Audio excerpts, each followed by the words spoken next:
The world woke up in zeros and ones, and I was there to hear its first breath.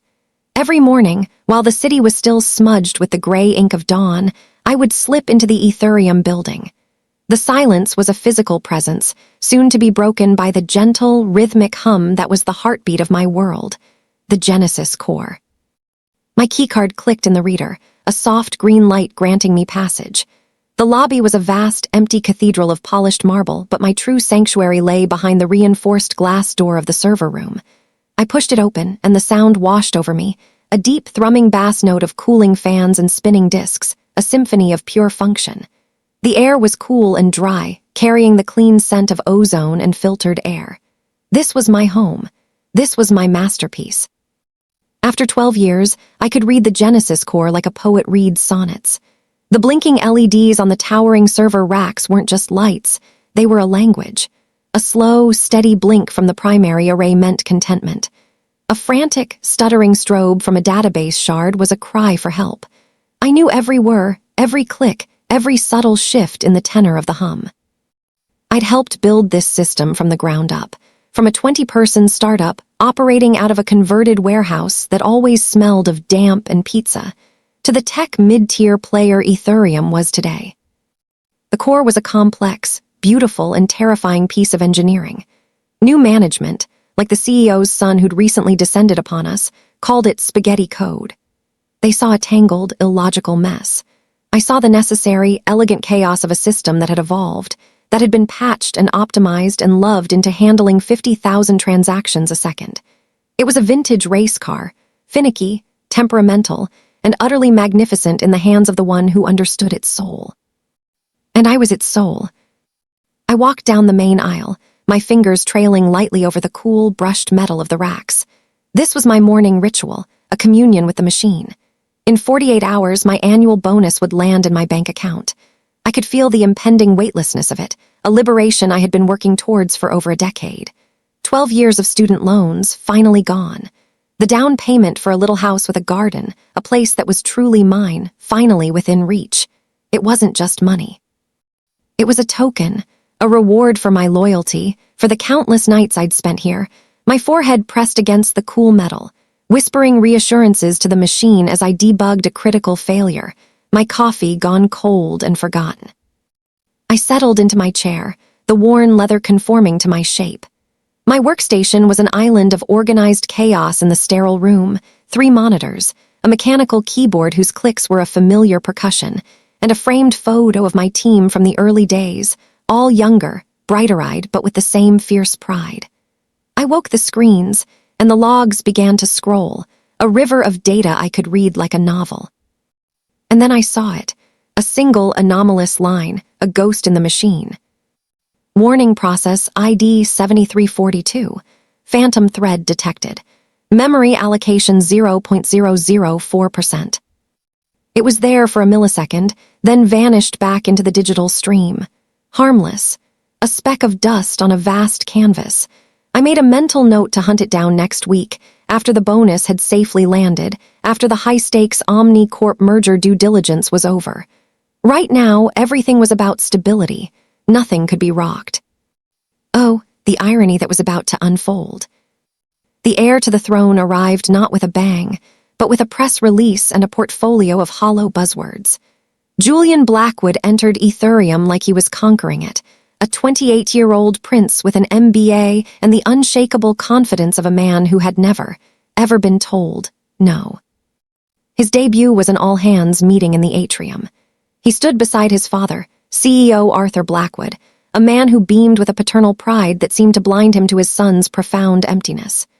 Julian's suit was a masterpiece of tailoring, probably costing more than my monthly mortgage. His watch was a sleek, silent thing of titanium and sapphire crystal that likely tracked his heartbeat, his stock portfolio, and his carbon footprint. His shoes were so polished, I could see the reflected, disdainful curve of his lip as his gaze swept over the engineering department. "We're standing on the shoulders of giants," he announced into the microphone, his voice a smooth, soulless baritone that echoed in the space. "The work done here in the early days was foundational." He paused, letting the condescension hang in the air. "But sentimentality is the enemy of progress. We have to be willing to sunset legacy systems, to aggressively trim the fat, to pivot decisively into a cloud-native, synergistic future. I felt my team shift uncomfortably around me. Ben, my second-in-command for the past 8 years, caught my eye and gave a barely perceptible roll of his. We were the fat, the legacy system. I felt a chill, cold and sharp, trace a path down my spine. He didn't see a masterpiece. He saw a line item on a balance sheet, and I had a terrible, sinking feeling that I was another one. Later, fetching my third coffee of the morning, I overheard him by the sleek, Italian-made machine with his small entourage of sycophants. He was swirling a tiny espresso cup. "The Genesis core is a museum piece," he said, a smirk playing on his lips. "A monument to technical debt. My first order of business is a full efficiency audit. We'll find the redundancies and eliminate them." He said redundancies, the way another person might say cancer. I walked away, the coffee tasting like ash in my mouth. The chill had settled deep in my bones. The efficiency audit was, as predicted, a witch hunt. Julian demanded schematics, power consumption reports, performance metrics, not to understand the beautiful, complex ecosystem we'd built, but to condemn it. His eyes, so devoid of technical curiosity, lit up with a predatory glee when he saw the detailed diagram of our backup server cluster. We were in a conference room named after a mountain peak. Julian stood at the head of the table, pointer in hand, as if lecturing a group of particularly slow children. "This," he said, tapping the screen where the mirrored system was outlined in blue. "This is precisely what I'm talking about. A fully redundant mirrored system, sitting idle, consuming kilowatts of power, taking up valuable real estate. Explain this, indulgence." I kept my voice level, a practiced calm over a rising tide of frustration. "That's our disaster recovery system, Julian. If the primary Genesis core shard fails, a power surge, a hardware fault, a catastrophic software bug, this cluster takes over within milliseconds. It's our insurance policy.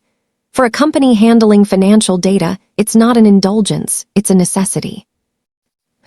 "Insurance is a tax on paranoia," he replied, not even looking at me, his gaze fixed on the diagram as if he could vaporize it with his contempt. "In a modern, cloud-native architecture, redundancy is distributed, elastic. Not this monolithic relic. It's wasteful. Decommission it." I fought him. I cited industry standards, showed him risk assessments from our own security team, pleaded the case of the impending, high-stakes load of the Omni-Corp merger tests. I was a stone wall of logic against a tide of willful ignorance. He was immovable, his mind made up before he'd even entered the room. I was ultimately forced to sign the decommissioning order. My pen felt heavy as lead. As I scrawled my signature, I made sure the digital paper trail included my formal written objection, a PDF that felt as flimsy and futile as a tissue against a hurricane. Meanwhile, the ghost in the machine popped up twice more that week. Each time it was a little bigger, a little bolder, consuming 0.007%, then 0.01% of memory before vanishing. It was a hairline crack in a dam, whispering of a pressure it wasn't designed to hold. I was getting nervous. I started drafting a patch in my spare moments, but the merger due diligence was a storm cloud on the horizon, consuming all our oxygen. There was no time for a major surgical procedure on the core. Not now. Stability, I told myself, just get through the merger. Stability was all that mattered. The day before my bonus, the air in the office was thick with a brittle, caffeinated excitement. The Omni-Corp executives were arriving on Monday. Aetherium's $500 million future hung in the balance, and everyone knew it. My team was on edge, but it was the good kind of edge, the kind that comes from a challenge you know you can master. We were ready. We were always ready. That afternoon, I allowed myself, for the first time in years, to truly dream. I pulled up my banking app and looked at the number I'd calculated 100 times. The bonus. With it, I could be free. The constant, low-grade anxiety of my debt, a companion since my 20s, would simply vanish. I could start living, not just surviving.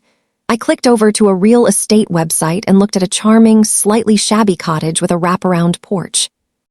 I could picture a dog sleeping in a patch of sun on the wooden boards. A life outside this server room. I shared a coffee with Ben and the rest of my core team, Anya, the database whisperer, and Leo, our hardware savant in the break room. "Big day tomorrow, Sandy," Ben said, clinking his chipped Aetherium mug against mine. The mug was from the first company retreat. "You've earned it 10 times over." "We all have," I replied, and I meant it. We were a family. The Genesis Core was our difficult, brilliant child, and we were its devoted, if sometimes weary, guardians. As I walked back to my desk, I felt a lightness in my step, a sensation so foreign it was almost dizzying. Just 24 more hours. I could almost taste the freedom, crisp and clean as autumn air. And then, a calendar notification popped up in the corner of my screen, stark and unbidden. "Meeting, J. Blackwood 4:30 p.m. Office 401A. My blood, a moment ago so light, turned to ice. A 4:30 p.m. meeting on a Friday with Julian Blackwood was not a meeting. It was an execution. The walk to his office was the longest of my life. The plush, gray carpet seemed to actively suck at my shoes, each step a struggle. The sound of my own heartbeat was a frantic, tribal drum in my ears, drowning out the usual office sounds. I passed junior associates who quickly found something fascinating on their shoes or their monitors, unable to meet my eyes. The news, it seemed, was a silent virus of corporate dread, spreading faster than I could walk. His office was a sterile, minimalist box on the 4th floor, a monument to glass and chrome, utterly devoid of the messy humanity of work. There were no framed photos, no quirky trinkets, no piles of papers, just a vast, empty desk and a single monitor. He was on his phone, his back to me, staring out at the city skyline as if he owned it. Perhaps he felt he soon would. "Sit," he said without turning around. I sat. The leather of the visitor's chair was cold and unyielding against my back. He finally turned, placing his phone face down on the desk with a precise, final click. He didn't smile. His expression was one of bored, administrative finality, as if he were canceling a magazine subscription. "Sandra, thank you for your years of service to Aetherium." The corporate death knell. My hands, resting in my lap, curled into fists. "We're at a pivotal juncture," he continued, his voice flat, as if reading from a script only he could see. "The company requires a leaner, more agile structure with a skill set aligned to our future, not our past. As such, your role as lead architect has been identified as redundant." The word hung in the air between us, stupid and cruel. Redundant, like an extra button on a remote, like a forgotten piece of code. "Redundant," I managed to say, my voice a dry, rustling leaf. "The Genesis Core, the merger." "Your termination is effective immediately," he plowed on, as if I hadn't spoken. "HR has your final check. It includes your accrued vacation pay." The bonus. I had to mention the bonus. It was a life raft. "Julian, my annual bonus. It's scheduled for tomorrow. I've been here 12 years. It's in my contract." I heard the pleading in my own voice and hated it. He looked at me then, and for the first time I saw a flicker of genuine emotion.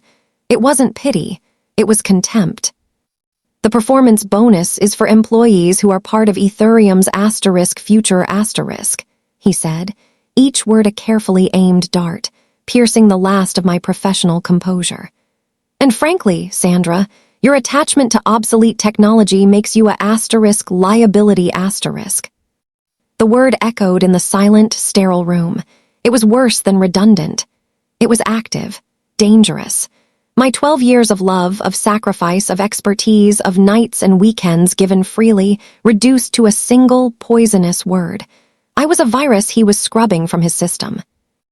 I don't remember standing up. The world had narrowed to a tunnel, with his smug, cold face at the end of it. I remember the door opening and a security guard, Steve, a kind, grandfatherly man I'd said hello to for years, who always asked about my mom, standing there with a pained, apologetic expression. "I need to escort you out, Sandra," he said softly. "I'm sorry." I wasn't allowed to pack my desk. I wasn't allowed to log out of my computer. I wasn't allowed to run my Friday system ritual, the lullaby that kept the phantom threat at bay. As Steve walked me through the buzzing, suddenly silent office, I saw Ben standing by my workstation, my framed photo in his hand. His face was a mask of shock and impotent fury. I gave a tiny, helpless shake of my head, a silent goodbye. I was marched out of the building like a common thief, into the bright, indifferent afternoon sun.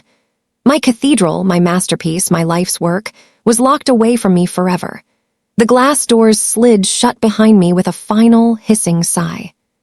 The weekend was a flatline. I sat on the floor of my apartment, surrounded by the quiet hum of domestic appliances that knew nothing of phantom threads or system latency. The humiliation was a physical burn on my skin, a brand that read liability. The financial terror was a cold, hard knot in my stomach, tightening every time I thought of the bonus that would never come, the loans that would not be paid. I was adrift, unmoored. The rhythm of my life for over a decade had been dictated by the needs of the Genesis core. Now, there was only silence. I didn't sleep. I stared at the ceiling, the ghost of the server hum a phantom limb, a tinnitus in my mind. I checked my bank account at 8:01 a.m. on Saturday, a pathetic, hopeful gesture that felt like picking at a scab. Nothing, of course. Just the same dwindling numbers that suddenly seemed terrifyingly insufficient. I replayed the moment in Julian's office over and over, each time finding a new nuance in his cruelty. The way he hadn't met my eyes, the casual flick of his hand as he dismissed 12 years of my life. The word, always the word, liability. On Sunday, the grief began to curdle into a hot, pure rage. I drafted furious, rambling emails to Arthur Blackwood, to the board of directors, detailing Julian's incompetence. I didn't send them. I knew they would be filtered, dismissed as the sour grapes of a disgruntled ex-employee. I called a friend and ranted until I was hoarse, the words tumbling out in a chaotic, angry jumble. But on Sunday night, around 2 a.m., as I sat at my kitchen table with a cold, untouched cup of tea, something shifted. The grief and anger didn't vanish, but they were pushed aside by a colder, sharper, more terrifying emotion: dread. Not for me, for them. My mind, finally clear of the static of betrayal, began to connect the dots with the ruthless, logical efficiency of a diagnostic program. 1. The phantom thread. A tiny, unstable process I hadn't had time to patch, growing more aggressive. 2. The unprecedented computational load of the OmniCorp due diligence tests, scheduled for Monday morning. A massive, sustained stress test designed to push the core to its limits. 3. The missing Friday ritual. My lullaby. The command sequence that, among other things, gently reset the memory allocation that the phantom thread seemed to prey on. It was the equivalent of not topping off the coolant in a nuclear reactor. 4. The decommissioned backup server cluster. The insurance policy. The safety net Julian had so arrogantly cut away. He hadn't just fired me. He had carefully, methodically dismantled every single fail-safe. He had created a perfect, closed system for disaster. The bomb was armed and ticking. He had just kicked the only bomb disposal expert out of the building. A strange, unnatural calm settled over me. The panic was gone. In its place was a cold, clear certainty. I got up, poured a finger of whiskey into a glass, and returned to my seat. My hand was perfectly steady. The phone was going to ring. Soon. And when it did, I knew with every fiber of my being exactly what I was not going to do. Monday morning arrived, sunny and normal. A mockery. I performed the mundane rituals of a life unmoored. I made coffee, I toasted bread, I tried to read a book. The words swam on the page, meaningless. My entire being was focused on the silent phone lying on my coffee table. At 10:15 a.m., it buzzed. A text message. The screen lit up with Ben's name. Ben, Sandy, the system's lagging. The throughput tests are overloading the queues. That phantom thread. It's multiplied. It's not a ghost anymore, it's a cancer. I read the words. I saw the panic in them, the professional horror of a fellow engineer watching a beautiful machine tear itself apart. I visualized it perfectly. The phantom thread, no longer soothed by my weekly ritual, replicating like a virus in the high-stress environment, consuming RAM, creating a cascading memory leak that would slowly strangle the system. I placed the phone back on the table. I did not reply. 10:45 a.m. Another buzz.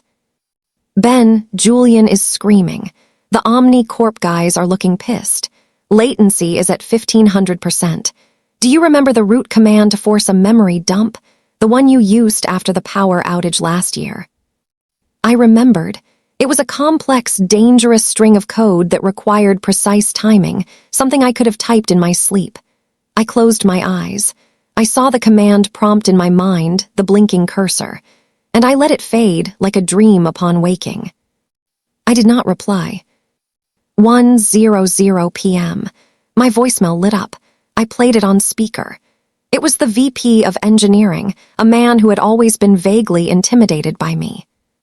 Sandra, for God's sake, we're losing transaction data.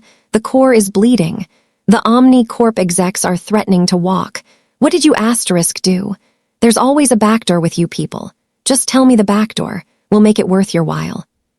The accusation what did you do was the final straw. He assumed my malice, not Julian's catastrophic incompetence. There was no worth your while that could bridge that chasm. I deleted the voicemail. The silence in my apartment was no longer empty. It was now a weapon. My inaction was a force of nature, as inevitable and unstoppable as gravity. 3:30 p.m. The call came from Ben. This one I answered. I put the phone to my ear and said nothing. The sound that came through was pure, undiluted chaos.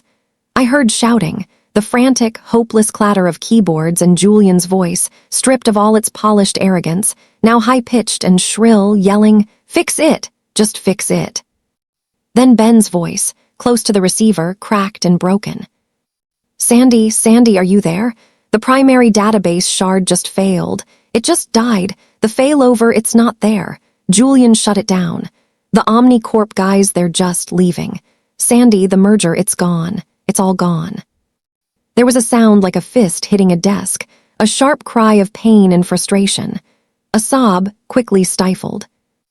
I held the phone for a moment longer, listening to the death rattle of my masterpiece. A single, hot tear escaped and traced a path down my cheek. It wasn't for Julian. It wasn't for the merger or the stock price or the company. It was for the Genesis core, for my beautiful, broken machine murdered by ignorance. I ended the call. I sat in the profound silence for a long time, the phone warm in my hand. Then I picked up my laptop. I didn't need to search for long. Breaking, Aetherium OmniCorp $500 M merger collapses minutes before signing. Sources cite catastrophic technical failure. Aetherium stock plummets 35% in after-hours trading. A moment later, a text from an unknown number. A former colleague from marketing. Holy shit. Julian was just escorted out of the building by the board. They're throwing him to the wolves. It's a bloodbath here. I felt nothing. No joy, no schadenfreude. Only the quiet, absolute certainty of a mathematical equation being solved. The logic had been impeccable. The result was inevitable. My phone rang again, a blocked number. I knew who it was. I could feel his desperation through the ether. I let it ring. Once, twice, 3 times, 4. On the 5th, I picked up. I said nothing. I just breathed. I could hear his breathing on the other end, ragged and shallow, like a wounded animal. The arrogance was gone, stripped away, leaving only raw animal panic. Sandra, he choked out. We need you. The deal, it's you have to come back, now. I let the silence hang, a weight for him to carry. I'll reinstate you, he pleaded, his voice rising into a whine. A promotion, a 50% pay raise, just get in here. I'll give you your own department. You told me I was a liability, Julian, I said, my voice calm and clear like shattering glass. Liabilities are written off. They are not rehired. Name your price, he screamed, the sound tearing from his throat, stripped of all dignity. Double your bonus, triple it, just name it. The price, I said, each word a nail in the coffin of his career, delivered with a chilling finality, was your respect. You made it perfectly clear you can't afford it. I ended the call. I held down the power button on my phone until the screen went black. It was over. A week passed. The news cycle moved on, but the tech world was still buzzing with the schadenfreude-filled tale of Aetherium's implosion. I was cleaning my apartment, trying to impose order on a life that felt like it had been blown apart when my landline rang. A number I didn't recognize, with an area code from the next state over. I almost didn't answer. Sandra Chen, a calm, authoritative voice asked. Yes. This is Robert Thorne. There was a pause, as if he expected the name to mean something. It did. Robert Thorne was the CEO of Omni Corp. My breath hitched. What now? A lawsuit. Accusations of industrial sabotage. Had Julian pointed the finger at me in his death throes? I'm calling, he continued, his voice measured and direct, because our due diligence team uncovered some very interesting documents during their post-mortem.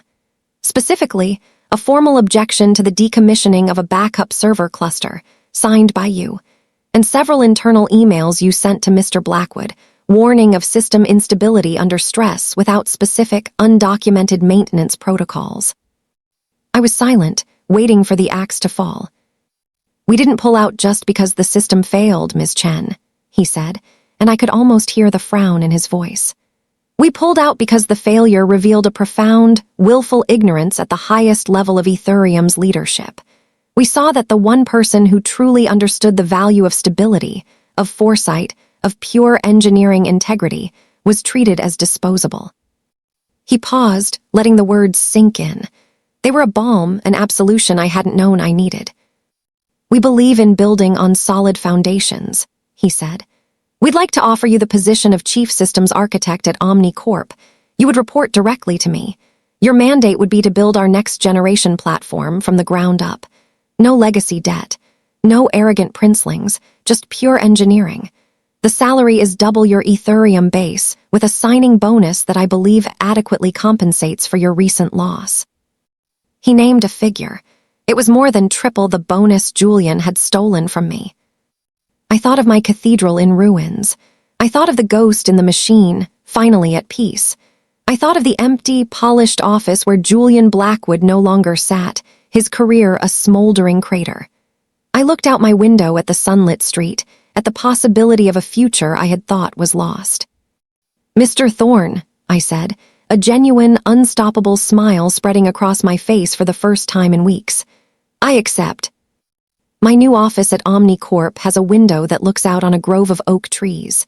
The air smells like fresh coffee and new carpet, a scent of new beginnings. My team is young, brilliant, and hungry, their eyes alight with the passion I remembered from my own early days. They look at me not as a relic from a bygone era, but as a pioneer, an architect of the future.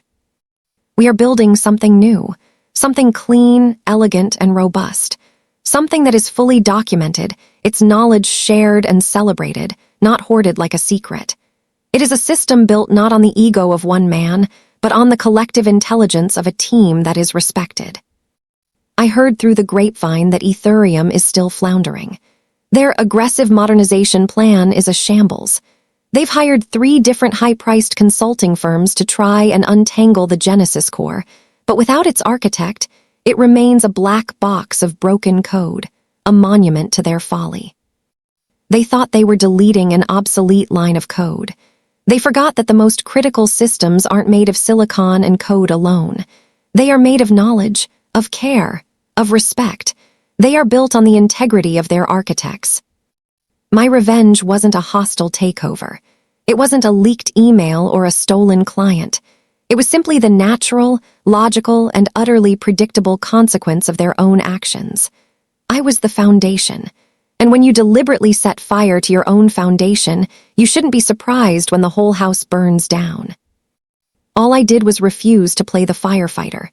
I simply stood back, a quiet sentinel in the silence, and watched the flames rise, knowing that from their ashes I would build something better.